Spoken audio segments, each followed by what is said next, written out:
My name is Ryan Fisher. I'm an investigative journalist and explorer, and I'm applying the tools of my trade to all things Nephite.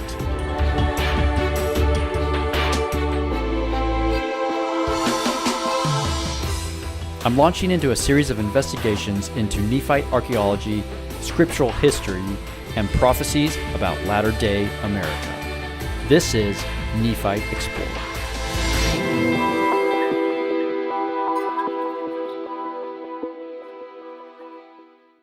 Previously on Nephite Explorer, my investigation into the prophecy found in the Book of Mormon in the Book of Nephi, chapter 13, about the pilgrims inheriting the Promised Land, found that the pilgrims came to the same land as the Nephites.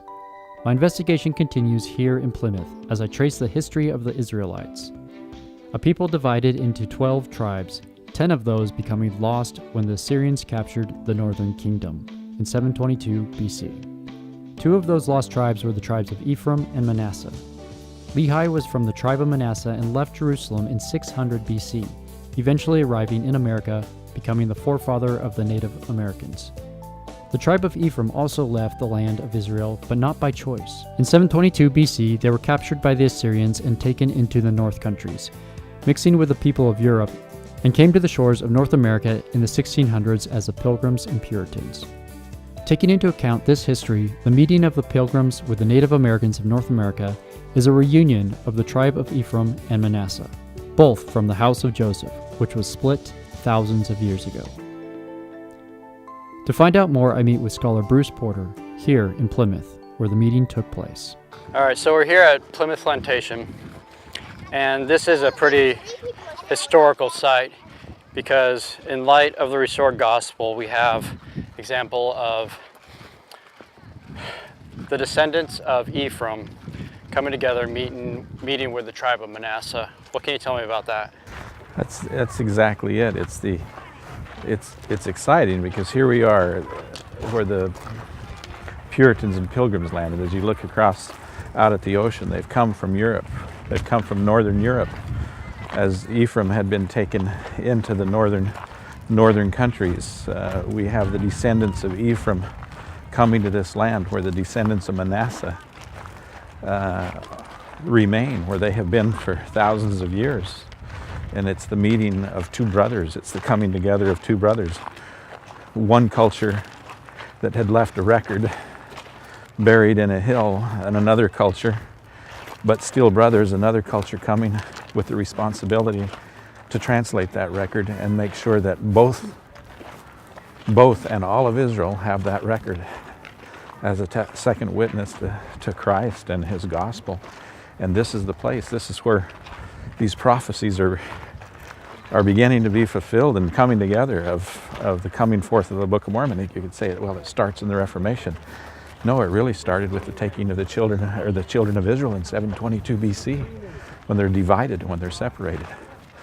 One's a story that's taking them to the North countries in preparation to meet right here with their brother Manasseh, right here, so that they can get the record that had been buried by Manasseh. Ephraim is coming, Manasseh has been here, and the record has to come from both of them, from the tribe of Joseph, who is the patriarch to all of Israel. Ephraim bringing the record of Judah, and later bringing the record of Judah so that the record of Manasseh could be revealed. Exactly. There's Ezekiel talks about two sticks, the stick of Joseph and the stick of Judah. And here you have the Puritans and Pilgrims coming from northern Europe, bringing the stick of Judah with them, while the stick of Joseph is waiting in the hill Cumorah to be translated by those who are bringing the stick of Judah, to create a document and a testament that will become one in the hand of the Lord. And here, this is the meeting place. This is the meeting of Ephraim with Manasseh for that record of Joseph to be added to the record of Judah that they brought with them. A meeting because they parted, 1,000 years earlier, pretty much. Yeah, even longer than that. Ephraim is taken captive, Israel is taken captive in 722 BC. When Israel is taken captive, there are refugees that run into Jerusalem. When they get into Jerusalem, there's a family there of Lehi who is from the tribe of Manasseh.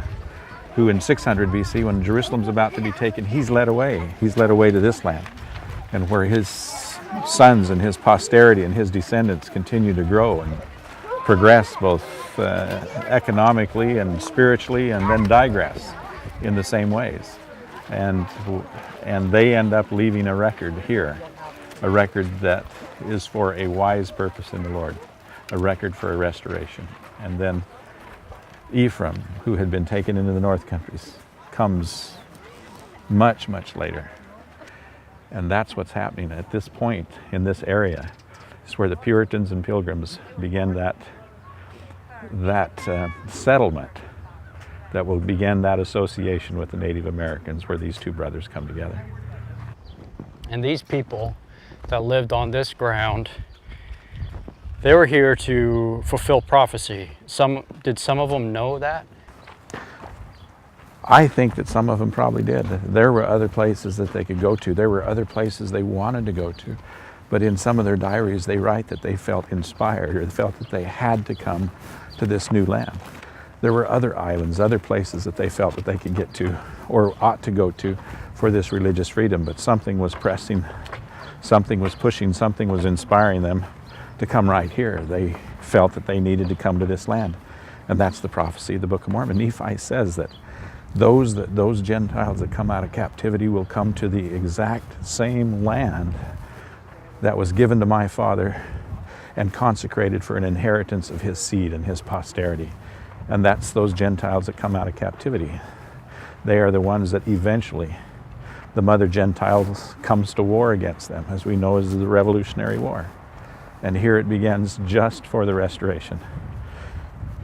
I know it talks about going to that same land, but are there geographical borders that we can tie to those prophecies? There's two concepts you have to look at there. One is that the prophecy is that these Gentiles will come out of captivity, and that their mother Gentiles will battle against them. That's not talking about Canada. That's not talking about Central America. That's not talking about South America. We all know that that's talking about the Revolutionary War. That places it here. In the Book of Mormon, it says that the Lord will raise up a mighty nation among the Gentiles. As soon as the Lord uses the term nation, that puts borders and boundaries on it. It's no longer continental. Or hemispherical. It's just as there was a promised land in Israel. That promised land, as Abraham receives that promised land, the Lord says it goes from here, from this border, to this river, to this sea. And it becomes a nation in and of itself. It becomes a promised land among other lands, among other properties, among a continent, but it's specific and a definite and specific promised land, and the same exists here. And that was true. I mean, when Abraham received that revelation that he was going to go inherit a promised land, he was in Babylon, right? He was. And Babylon's part of that same continent. It's not very far from the land of Canaan. Right, but when he gets to the land of Canaan, the Lord says, this is the land that I'm going to give unto thee and to thy seed after thee. And then he tells him what those borders are within those continents. It doesn't go up into Anatolia or over to Persia or down into Egypt.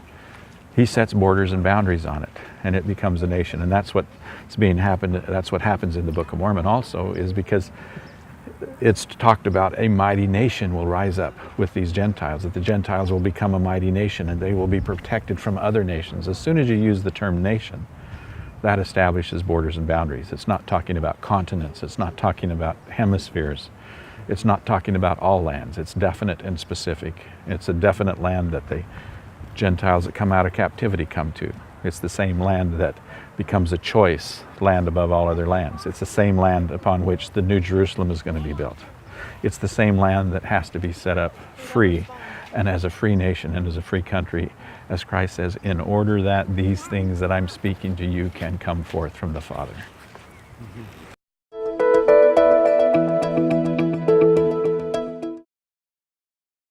Why is it important for us to know, geographically speaking, where that land is? Because much of the Book of Mormon message is spiritual. It's about our personal relationship with God.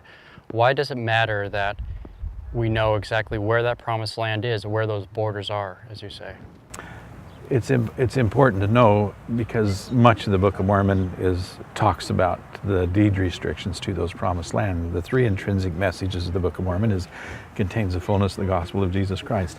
It's a record of the fallen people, and it contains the deed restrictions to the promised land, the restrictions that are required in order to maintain the freedom of that promised land. If we don't know where that land is, the space on the plates are wasted, the prophecies are wasted. If it becomes a point of argument, and we argue about where that land is, then those prophecies are falling by the wayside.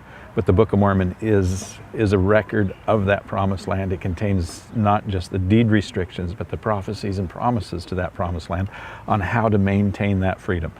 And it explains how to maintain that throughout, from the beginning to the end of the record. So those deed restrictions, as you say, that are part of the land, what I'm gathering is that the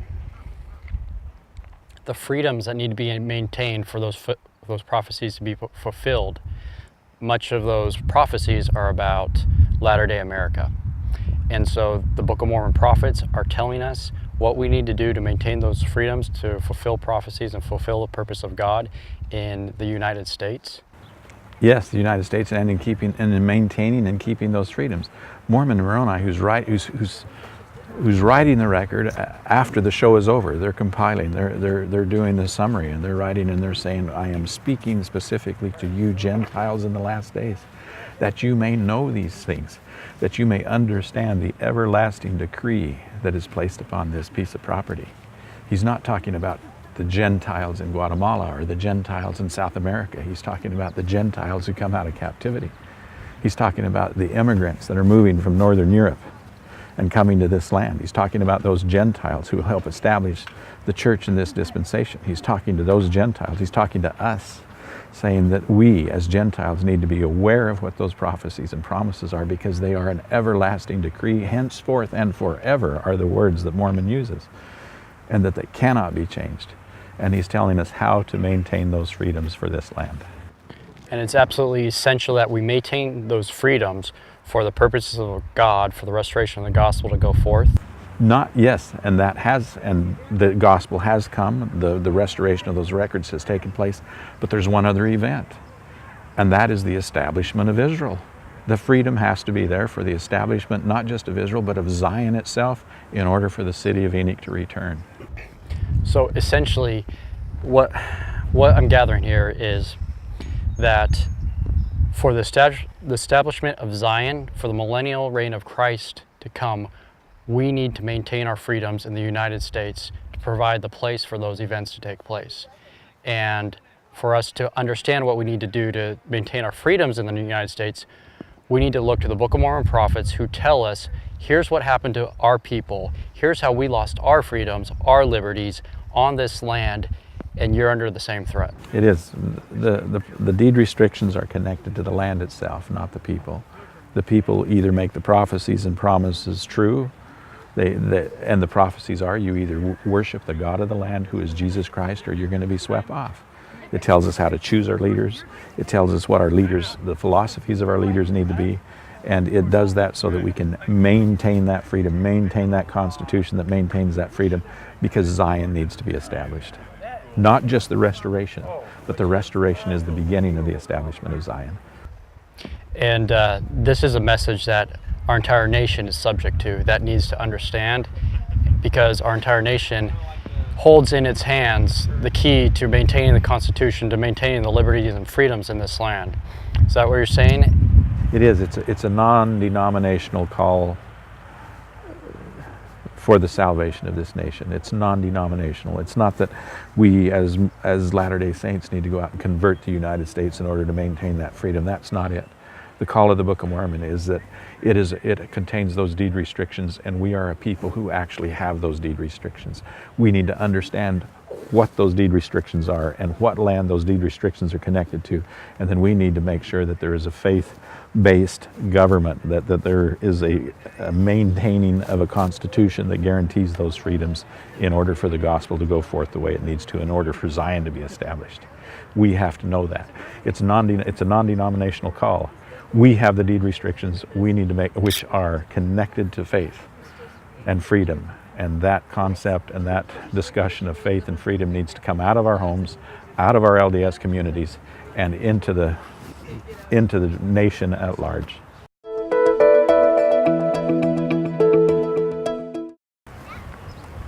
Kind of this picture that's forming in my mind now is, I know about my personal covenants with God, temple covenants, things like that.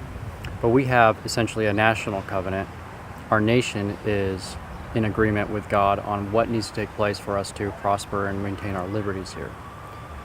That national covenant is probably almost just as crucial as our personal covenants, because without the national covenant, without our religious freedom, our liberty, we cannot have our personal covenants that we make with God. Is that right?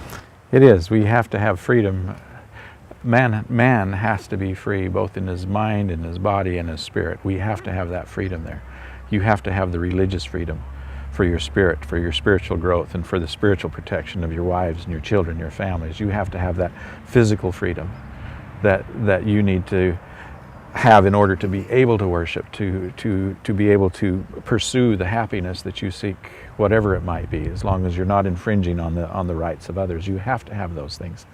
You have to be able to get that education. You have to have that freedom for your mind in order to expand, in order to grow, in order to progress, in order to financially secure your place and your right for yourself and your family and the nation. Those have to be there. We have to begin there. Do you see that freedom threatened right now, today?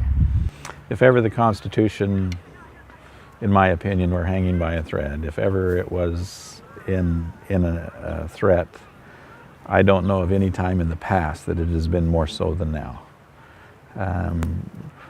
Liberties, religious freedoms are being subtly taken away by sins and religious concepts being declared as civil rights.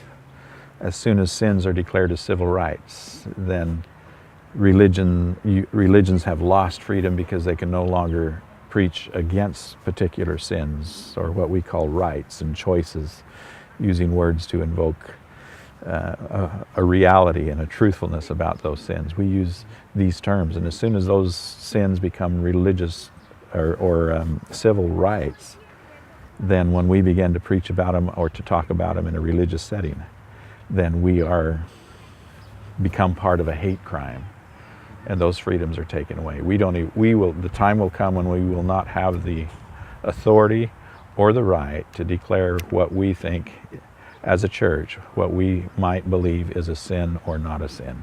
Because if they are already established as rights, then we've lost that religious freedom. So what you're saying is, if our government legislates immorality as somebody's right, as a civil right, they could take the next step and declare that churches have to also accept people that are living immoral lives. They have to marry those people. They have to provide all the services they provide for their normal members to people living immoral, and thus compromising our ability to maintain our virtue as a church. If they become civil rights, and it even goes beyond that. That will happen, but it goes beyond that we would not be able to preach against certain sins or certain rights now, civil rights that have become civil, sins that have become civil rights. We wouldn't even be able to talk about them from the pulpit without that being considered a hate crime. Hate speech. A hate speech or a hate crime, putting the person who is talking about it in jeopardy of incarceration.